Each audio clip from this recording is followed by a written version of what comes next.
കണ്ട കുഴപ്പമില്ല. എന്താടാ ഒന്ന് നിന്നേ. എന്താ നീ ചാണാത്തി കൈ കുത്തി വീണ?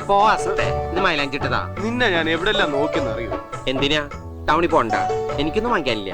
ക്യൂട്ടസും കുങ്കുമൊക്കെ കഴിഞ്ഞ പ്രാവശ്യം വാങ്ങിച്ചിരിപ്പട്ടെ. പിന്നെ ലിപ്സ്റ്റിക് തീർന്നു പോയിടോ. പക്ഷെ ഞാനത് കുങ്കുമം കൊണ്ട് അഡ്ജസ്റ്റ് ചെയ്തോളാം. കാശൊക്കെ പാളീസായിട്ടിരിക്കുക ലോറൻസേ. ഇനി 10ന്റെ പൈസ കിട്ടണമെങ്കിൽ അടുത്ത യുവജനോത്സവം വരണം. എന്താ? ആടി കൊണ്ടുപോയതാ. അതെ, നീ എനിക്കൊരു സഹായം ചെയ്യൂ. എന്താ? നീ ദേഷ്യപ്പെടരുത്. നീ ആരും കാണാതെ ഈ കത്ത് സരളയ്ക്കൊന്ന് കൊടുക്കണം.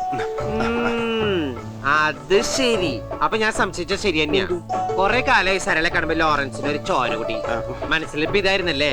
ലോറൻസിന് അത്രയ്ക്ക് വിഷമാണെങ്കിൽ സരളെ കാണുമ്പോ നേരിട്ട് എന്നോട് പറഞ്ഞൂടെ? എന്ത്? രാധേ, പ്രേമാണെങ്കിൽ പ്രേമോന്ന് പറഞ്ഞൂടെ? മുക്കറൻസിക്ക് അതൊക്കെ ഞാൻ പറഞ്ഞു കഴിഞ്ഞു. ഞങ്ങൾ തമ്മിൽ ഇഷ്ടത്തില്ല. അത് ശരി. അപ്പൊ ചാള കരച്ചട്ടിലായി. ഇനിയിപ്പോ എന്താ മതി?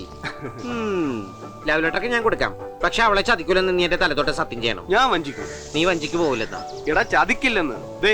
നീയാണ് സത്യം. ശരി, എന്റെ കൈ ഒഴിയൂല. ഈ എളിയിലേക്ക് വെച്ചോ. ഇവിടെ ആളെത്ര വെടിപ്പല്ലല്ല. അവളെയൊന്നും വഞ്ചിച്ചക്കല്ലേ ദുഷ്ടാ. സരളയുടെ കാര്യം ഓർത്തിട്ടല്ല. എന്റെ തല പൊട്ടി തെറിച്ചു പോകും. അവന്റെ ഒടുക്കത്തെ ഒരു സത്യപ്രതിജ്ഞ. പിന്നെ ഒരു കാര്യം ഞാൻ പ്രത്യേകം പറഞ്ഞേക്കാം. ലോറൻസേ, സരളയുടെ വീട്ടിലെ ദഹനക്കേട് കൊണ്ട് പോലൊരു ഛർദി ഉണ്ടാവരുത്. ലോറൻസ് പോ. വല്ലവരും കണ്ടു കഴിഞ്ഞാൽ നമ്മൾ തമ്മിൽ ലവാന്ന് വിചാരിക്കും. ലോറൻസ് പോ. അമ്മിണി മോൾട്ടി ചെയ്യാലേ നോടി.